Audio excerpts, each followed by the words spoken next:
سلام علیکم برادرای عزیز. طرزی اکران در پین کد ماندن شد به شما نشان میدم و بینین و پیش ویدیو را پیش نشان دادن لایک подписать سر فراموش نمیکنیم. ویدیو را حتما подписать میکنیم و فکر خودتان در کامنتاری می نویسین.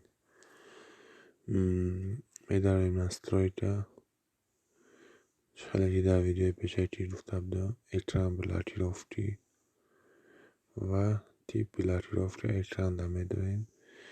دیدین رسیم 50 در می‌جخیم رقمی فکری خمانه نمونه بیار 2 3 4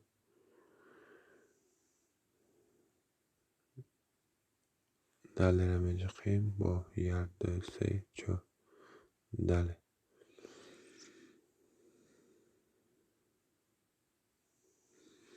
готово принять و تمام. در ویدیو پیشکی من گفته بودم که اکران تلفن اگر بجاخم ویدیو را سینیمت نمیکنه یا اکران یا سینیمت کلر نمیشود. ویدیو ما میمره برای همین обратный ход میداریم. ای پین کد میگیریم.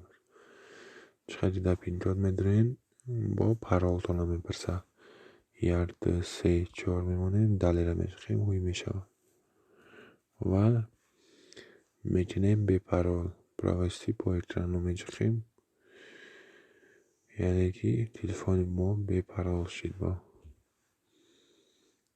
خیلی دیدیم برادرای عزیز تلفن ما به پارول شد و من گفتنیم شما داری حتما لایک подписать سر بچخین دستگیری شما پیشروی ما.